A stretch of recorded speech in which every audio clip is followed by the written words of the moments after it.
Alive. Welcome to Demon. A while ago, somebody came through a crack into the world, and they landed themselves in a mind, a person being dragged down to nothingness in a boring, second-rate job, working in probably one of the shittiest offices in one of the not particularly best parts of town for an architectural partnership. They upped and walked out, and they received a phone call from their friend saying, you kind of walked out, buddy.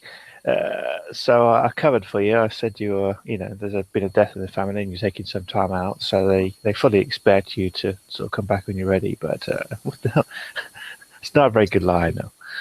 It really wasn't. So maybe it's worth popping it. Samson will kind of awkwardly laugh and, well, everything's good now, I think. Well, it will. Good. As he kind of looks at him awkwardly. So yeah, I said it was anti-Mavis. I know it. I hope you don't have an auntie who's died recently. I mean, that's really bad. but well, at least, yeah. Yes, Auntie Mavis. God rest her soul, as Samson says awkwardly. So the guy, your friend, we'll call him Rich for this time. Okay. He's the 30s kind of guy that you kind of remember from like 80s TV shows, being the one that had a mullet when he was like 15, and he's he's always been unsuccessful with women because he overcompensates, and he really talks a lot of shit. But he's also the guy that tries to include himself in sort of like cultures and says like bonsoir or bonjour when he's leaving like a French restaurant, or tries to, in his sort of New Yorkian accent, try to emulate ghetto language or try to emulate Ebonics and make him look like a complete twat. He's that kind of person. I'm not too sure how you kind of feel about that kind of attitude, that kind of pathetic human being that tries to include himself by generally offending people. And I'm sure we all have that kind of person or that kind of friend in our life. Yes, we all have that guy. Yeah. Hopefully you're not that guy.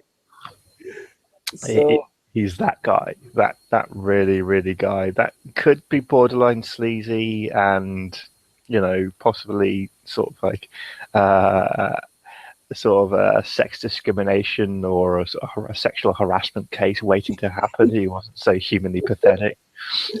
And because he's so humanly pathetic and looks like it's kind of a bit of a dork, he kind of hasn't got his head kicked in yet by the locals, or any of the people that might take offense to him using very poor choices of words and use of and very, very padded and awful words, attempts at using Ebonic language. Samson will look at him. Why do you talk like that? He adopts a pose and he sort of sprays out his fingers and sort of does a very, very terrible looking, almost like a dance move. Hey, I'm down with the crew, man. Samson gives him the almost a dumbfounded look. Down with the crew? As he speaks every word. It's like I got your back, bro. I got your back, blood. You got my back, bro. Isn't it what they say is blood now? Okay. The point I'm trying to make, Richard, whatever you want to be called, is that you know you don't need to do that, right? He looks down at himself kind of awkwardly for a moment and then looks back at you and goes, "But so in this area, we do cool. I want to be cool, man." Right. As Samson just kind of looks at him, looks up, and kind of gives him the disapproving glare, and kind of walks over to his desk and looks at his sketches. They're mediocre. There's nothing special. You know,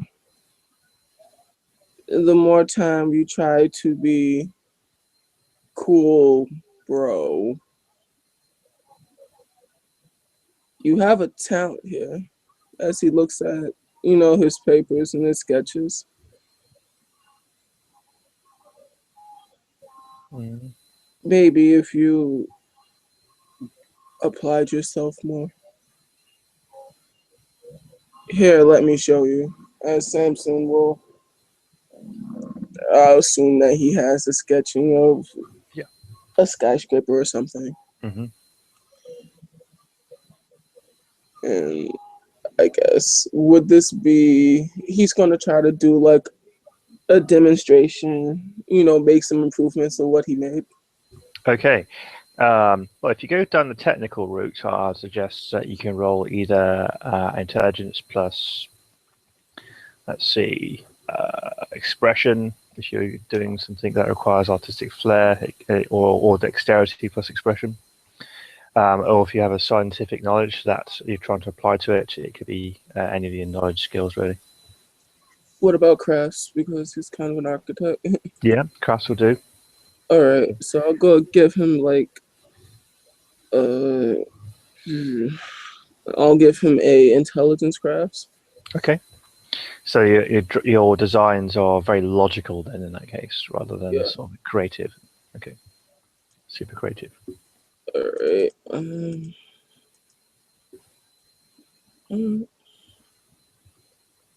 Yeah, I get an extra dice because I'm not trapped to do. All right. Terrible. He kind of botches it up. You've made some progress there. I think you've got the initial calculations done. He's looking over your shoulder from his seat as you're sort of leaning in on his desk, and it's slightly dissatisfied with your performance. If he got out of the way, you can probably pull your attentions to it properly.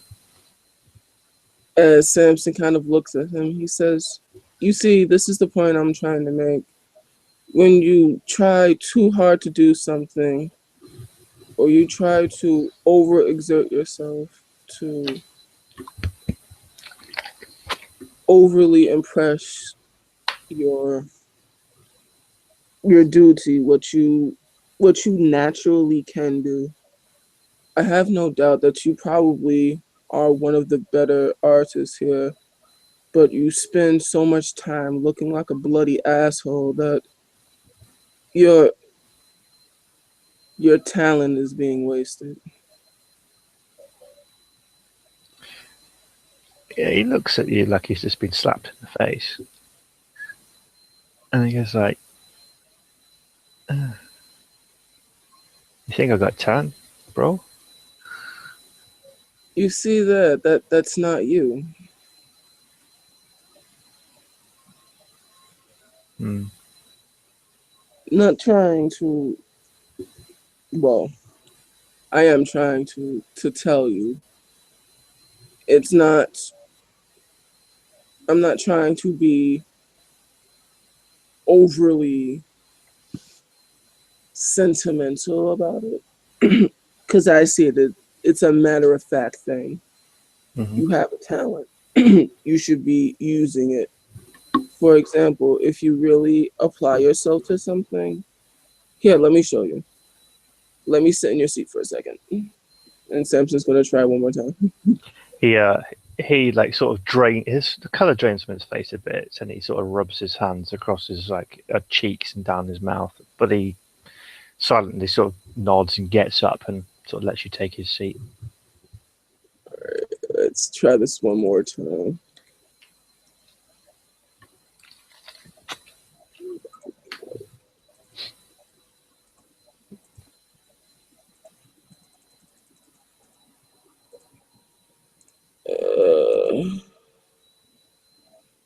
You see, when you pry yourself just a little bit more, it shows out better.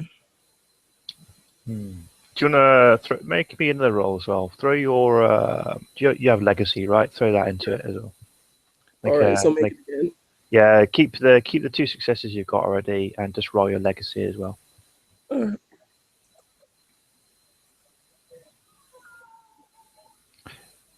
You draw out something can improve the work upon he's done or he's doing already. So there's a lot of sort of calculations that you've done at lightning quick speed, and you've placed it in an aesthetic, but it starts to remind you of something.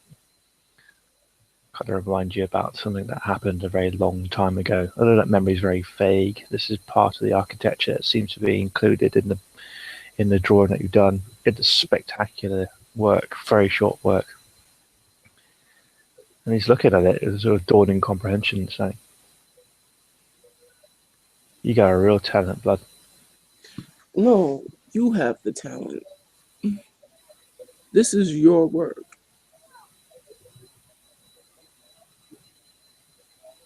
I think you do me a solid, bro.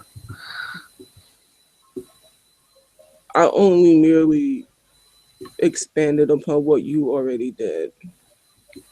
If you simply capitalized on this, there's no reason why you can't be more than what you are right now. You really want someone to watch you, just show them what you can do instead of trying to be what you think they want you to be.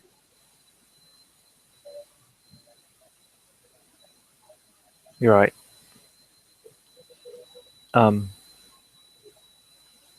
So, I mean, what should I do, man? Well, first off, there's nothing wrong with you. You're quite intelligent. For you to try to even to work here, but the more you're yourself, the more your natural aptitudes will be able to show. You'll be able to be more. I do this job because I will need a paycheck. Yeah, man, but I mean, if I'm good, then you're a fucking maestro. Then all it takes is a little bit of faith and believing in yourself a little bit more. It looks like he's doing some soul searching. This is possibly something that he'd remember, or as a bit of an intervention with your friend, as like as intervention with your friend, as a sort of sets them on the path direction. But there's some extra weight to your words this time, perhaps given the fact that you're impossibly ancient. It seems to be resonating with him when he's sort of staring at your work a bit. He seems to have dropped the pretense in this silly language that he's been using, and he's just sort of staring directly at the work that you've written or you've drawn. So I'm going to give you, actually,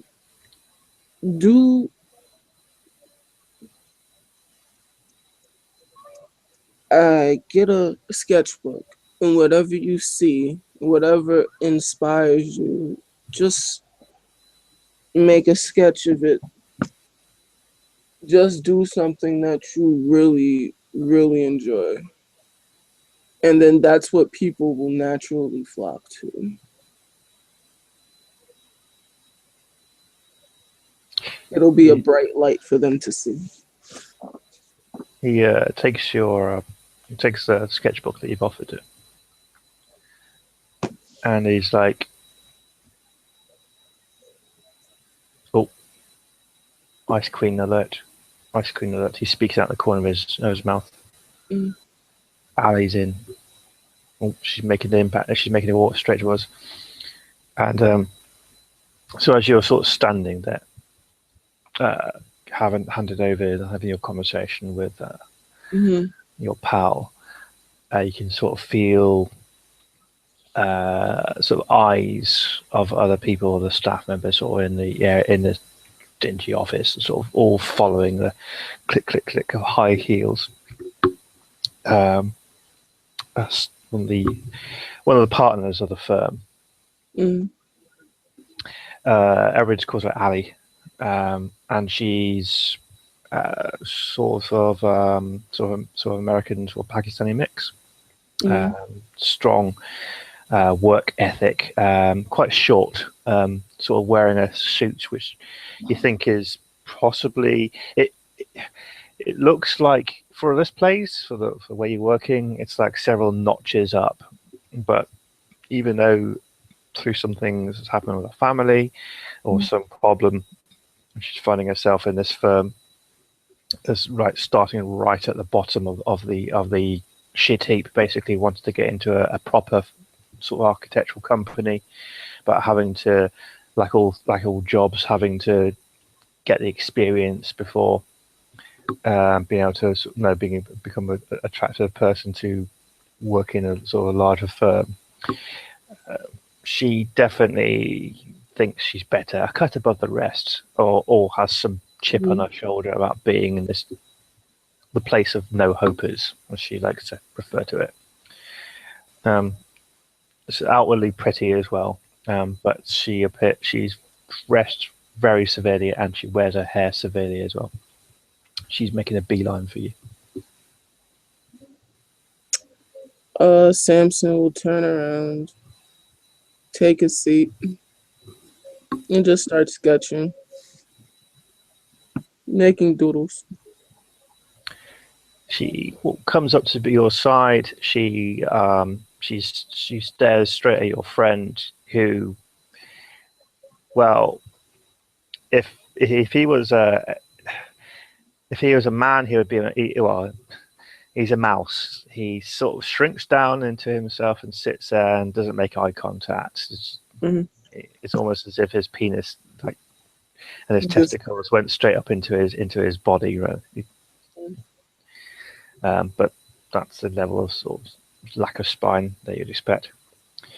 And she goes, she taps you on the shoulder and she goes, welcome back, Simpson.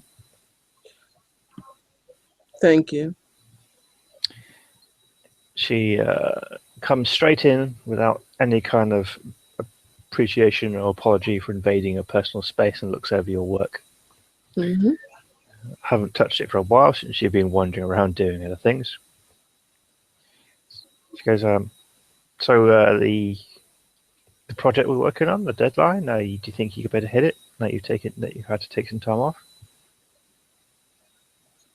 He kind of looks at her, doesn't really respond much, and he'll look at her.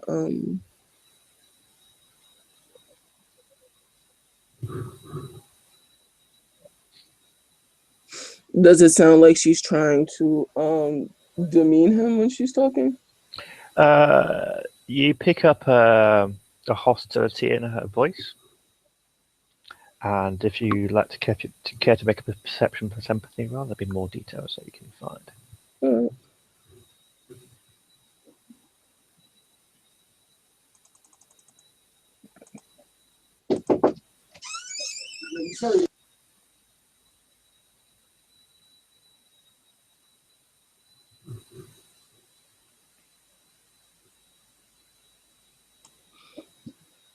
Yeah.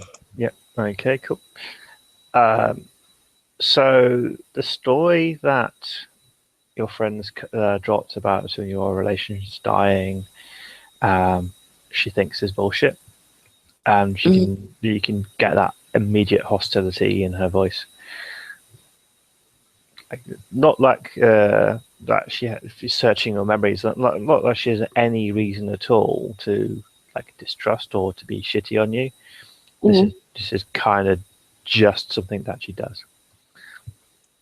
Samson will kind of ignore what she's saying and continue to draw.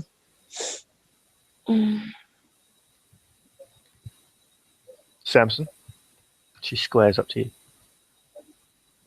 Do you think you'll be able to meet your deadline now you've taken some time out? I'm obviously the best person here, so why are you asking me the obvious? Her head cocks to one side, and she sort of her eyes bore straight into you. It wasn't the answer that she was expecting to hear. Do we need to take a have a chat off the floor? Perhaps your ability to inspire fear through whatever microcosm of well, quite frankly, I don't much like bullies. You can hear a collective breathe in from the office, and your friend is like eyeing you across over from his seat, like catching and making eye contact with her briefly, and the impression that he's going is, "Fuck you doing, man?" And she rocks up. She goes stone, and there's no need for any kind of sort of understanding of her body language about how the fact that she just become like ice standing right next to you, as rigid as possible, and clutching white knuckled almost something that her sort of a pad of paper or whatever she's been carrying around with her all day. She goes, "I see." She grinds her teeth. Samson, if you'd like to follow me to the office, please. Samson will look down at his paper, but I thought I had a deadline. This would obviously take away time from the deadline that is so urgently approaching. I asked if you were able to meet your deadline after taking your time off. And it's clear that you have an attitude problem, mister. So we'd like to discuss perhaps that. Attitude problem.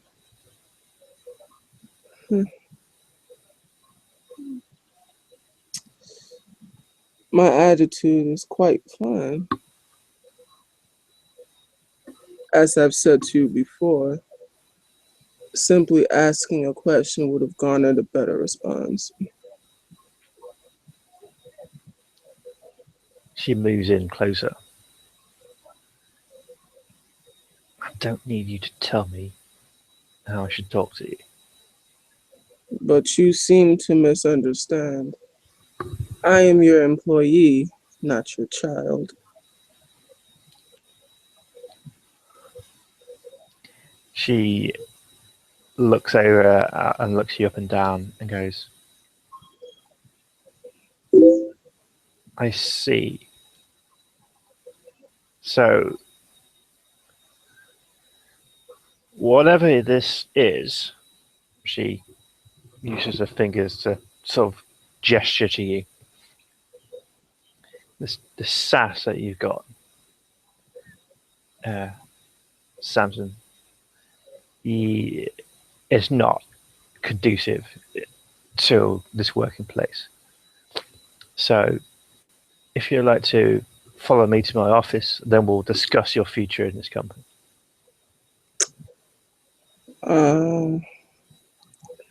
It looks like I'm going to the principal's office. After you. Well, if she could turn both white and red with rage at the same time. She does. She can barely contain her anger. It's almost like a female version of short man syndrome, really. But there is absolutely silence as even so when they turn down the radio, which they get to have on sort of low as a as a courtesy of the management team. They all don't make eye contact with her, but they follow you as you make that march with her behind her, and she clicks with her heels at a rapid pace, and people are like, "Shit, did we just see that?" And you see your friend as you sort of walking down the office, looking at you, and he's sort of drawing a finger across his neck. It's like they all think that you're full of chop.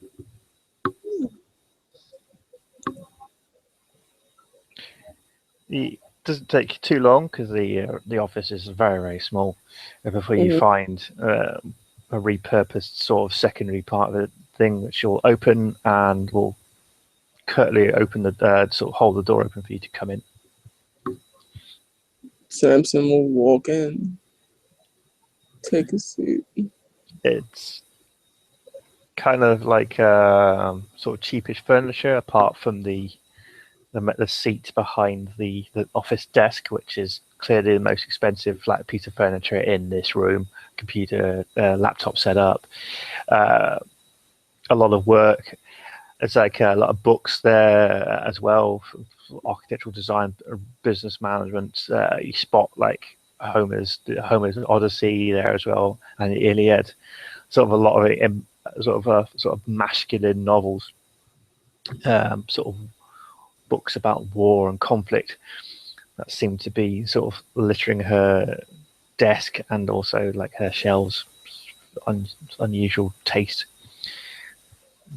Door closes and she'll come straight over to her side of the desk. Can see from her body language that she now feels empowered and emboldened by having the seat, which is noticeably higher than the crappy chair that you're sitting in there now. Samson will take out his notepad and begin sketching. She sits and she looks at you up and down and goes, "So, what was that? What was that on the floor just then?" It's like you're directly undermining my authority right in front of the staff members there. I didn't undermine your authority at all. I merely commented on your touched ego. What the hell is this? It's just like you've come in, you've swaned in after taking some time out without letting us know, and you come in and you're being sassy, you're being disruptive. Am I being disruptive? I'm doing my job. I asked you a question, you came up with you back-chatted, and now there's this attitude. It's like you're a silly kid. I believe that I have a job to do. And by you feeling, I don't know what you want to call it, threatened by my ability to talk to you like an adult, I don't really see the point of this conversation.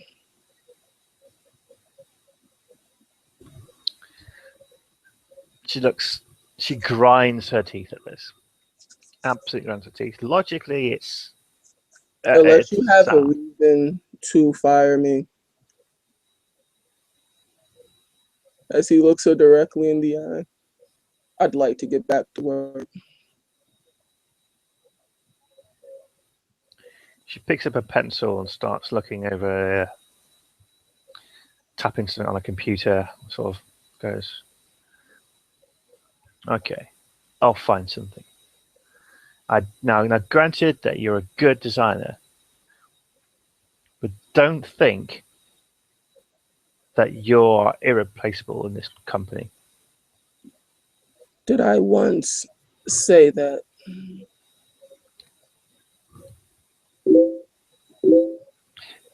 It looks like It she. sounds to me that your bruised ego is doing more talking.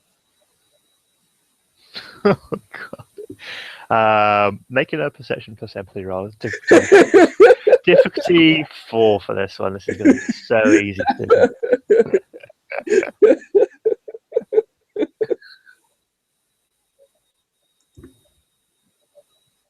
He's a malefactor. I don't think he has little shits to kill. I don't even think he cares. No, I don't think he does either. She sits bolt upright at that, and you can hear her barely contain rage. Pack your stuff. Get out of this office. You're suspended. Furthering disciplinary procedures. Pack your stuff. Get out of my sight. That would make you feel good, wouldn't it? Talking down to someone, making them feel less than.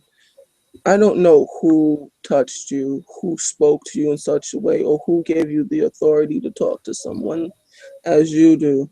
But know this, I will not grace these hallways with my skill, my knowledge, and my ability to exceed. No, you do not get the chance to suspend me. I will walk out, I will find my way, and I will ascend. Have a nice day. As he just gets up, walks out. She's for the first time, for the first time in the office place, sharing some sort of thoughts with and empathizing a bit. This is probably the first time that she's been disempowered all her life by being set down, by being a woman, by being of Pakistani descent, even though she's American, she's third generation American, and possibly even mixed race.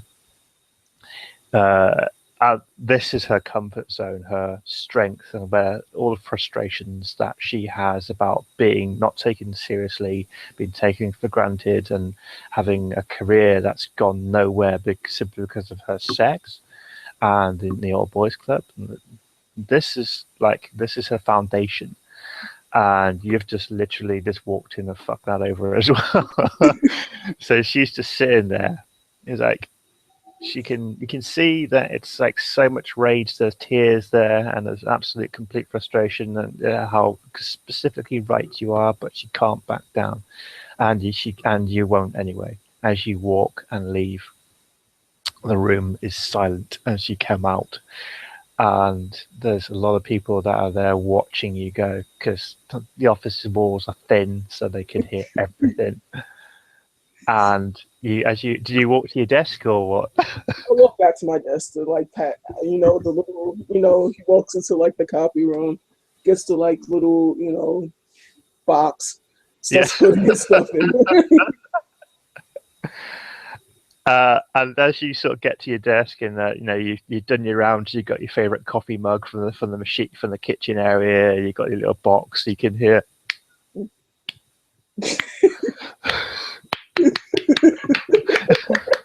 There's a couple of people just basically start clapping, and you can, your friend stands up and he's a bit more emasculated now. His balls have come back out from his body, and he's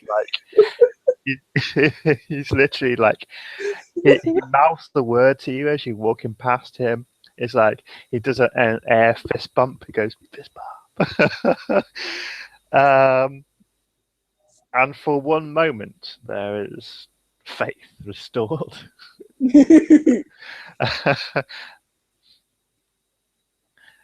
And then you hear, as on your way down to the elevator, you hear shouting, "Get back to work!"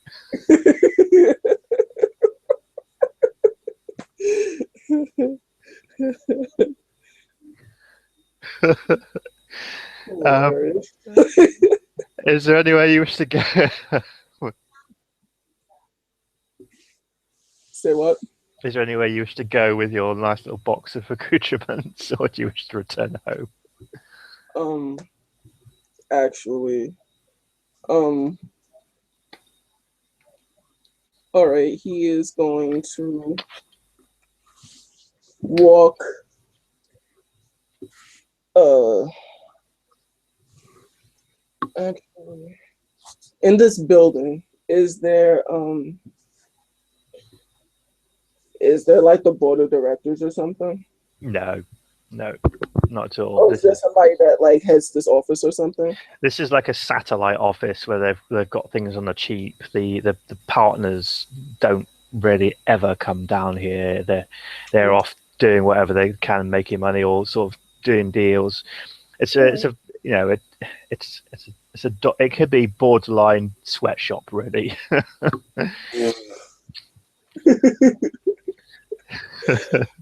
All right. He's probably doing golf or some like snorting cocaine off some like $300 per hour hooker that then ever come down and have to work amongst the masses. Who was this loser? Good damn.